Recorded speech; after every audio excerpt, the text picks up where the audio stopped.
Hi, welcome to another Woohoo Wednesday. I'm Little Woo, and I'm here to address another life question I received. This week's question is, how to enjoy the mundane moments in life? Ever since I almost died when I was 21, I have been very determined to suck the marrow out of life. This has led to lots of adventures, but during moments that aren't exciting or memorable, including resting, it feels like I'm wasting my life, which I know objectively I'm not. Any suggestions? Thank you so much for this question. Wanting to make the most out of life, especially after you've had a near-death experience, is very reasonable, and seeking the most exciting adventures also makes a lot of sense. However, feeling like the less exciting moments are a waste of time can do a few things to a person. One is that it might cause a person to just burn their engine all the time because they have to go on this kind of high speed and high octane and high adventure pace, which means that they might find it difficult to rest or take some time out or go at a slower pace in life. And yet rest, taking some slower or quiet time is very important to health and to creativity. The other thing about living a high octane kind of lifestyle is also that it might erase the enjoyment of the very simple moments of life, the simple pleasures, the simple moments, the everyday moments. And those are so many that it would be a shame to not be able to appreciate those as much as we appreciate the really big, explosive, or orgasmic moments of life. Here's a practice I recommend for those who find it hard to enjoy the everyday, the mundane, or the ordinary. It's a game that I call the Eye of the Artist. So the eye of the artist is the ability to look at everyday moments and just see the beauty, see the wonder in that moment. Here's a few little ways to bring that energy in, and it's inspired from things in the art world. Think about first the beauty of still lifes. This is like a painting or portrait of everyday objects in a certain configuration. It could be even people or objects in a state of repose. So it's kind of like a quiet glimpse, a slice of life. And they're not usually spectacular objects. They're like vases, mugs, maybe a pot of flowers.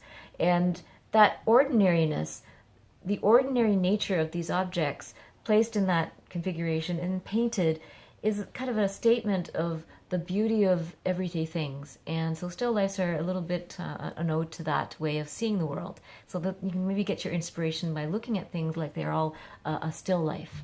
The other thing you can think of is the beauty of folk art. And folk art is, usually art that's made by everyday people who are self-taught, not from a formal institution. This type of art is often called utilitarian or decorative art, and yet it's a very valid form of art.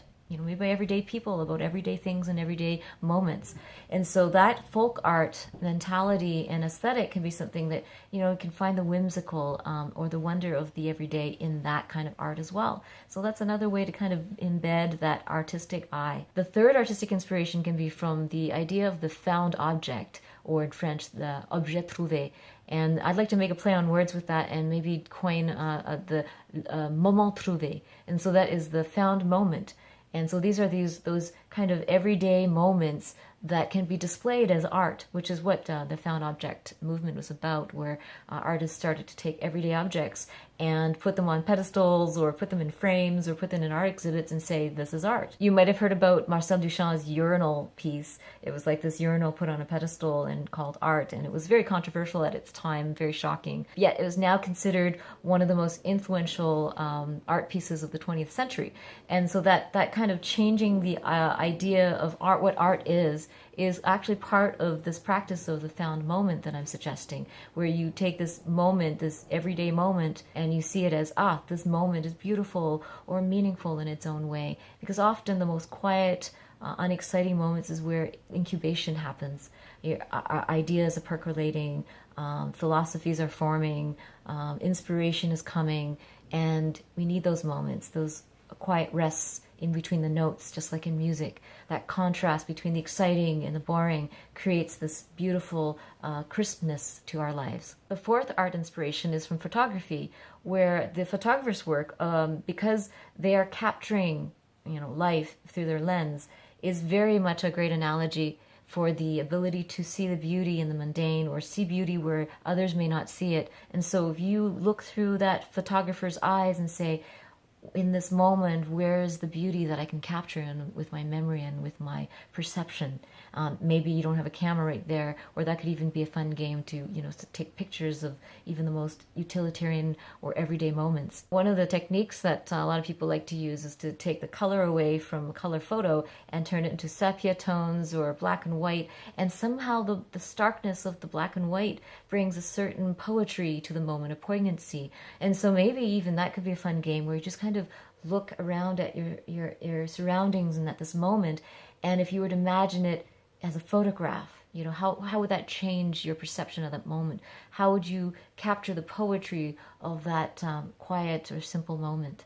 See your whole life as a work of art. The ugly moments, the quiet moments, the boring moments, the exciting moments. You're the one that can enchant that moment through the way that you're perceiving, to see the sacred in the profane, to see the epic in the mundane. And so that is what creation is. It's about creating something that maybe wasn't there before. And maybe something was just utilitarian, but you've just added a layer of meaning. You've added a layer of appreciation. Thank you again for joining me on Woohoo Wednesday. I hope to see you next week for another new topic. Send me your life questions. I love to get them. My email is treasures@littlewoo.org. And also invite you to stay in touch with me long term. Go to my website, littlewoo.org, and look for the octopus so that you can add your name and email, and we'll get connected that way. Thank you so much for staying in touch. Lots of love. Mwah.